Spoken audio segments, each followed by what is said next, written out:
না ভাই আলাদা কোনো ফ্রিতে আপনি 500 টাকা আপনার কাছে রেখে দেন, আপনার কাছে রেখে দেন। হ্যাঁ ভাই 500 টাকা দিয়ে দেন না ভাই কেক। ভাই ফ্রিতে দিব আপনাকে, আপনার টাকা আপনার কাছে রেখে দেন, সমস্যা নাই।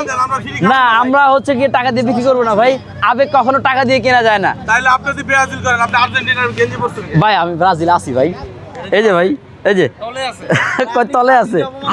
না না ভাই মেন কথা হচ্ছে আমি কি শুনুন, আমি ব্রাজিলকে অপমান করি না, আর্জেন্টিনাকে অপমান করি না। আমি চাইছিলাম আজকে মাঝখান বরাবর থাকে না ওই যে দুই পাশ খুঁজছিলাম কিন্তু পাই নাই বুঝছেন।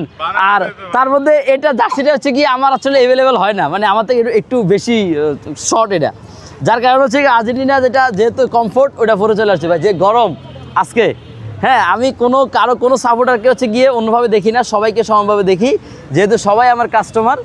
আর মূলত হচ্ছে কি আজকে এটা আনার একটাই উদ্দেশ্য, রাউন্ড অফ 16 আমাদের ধামাকা, আসল ধামাকা থাকবে হচ্ছে গিয়ে সেমিফাইনালে। আমাদের ব্রাজিল অথবা আর্জেন্টিনা যে দলই যাক না কেন তাদের জন্য একটা 80 পাউন্ডের একটা কেক থাকবে সেমিফাইনালে। ওই সেমিফাইনালে কেকটা ট্রাই করার জন্য সবাইকে অগ্রিম দাওয়াত দিলাম, ইনশাল্লাহ সবাই চলে আসবেন।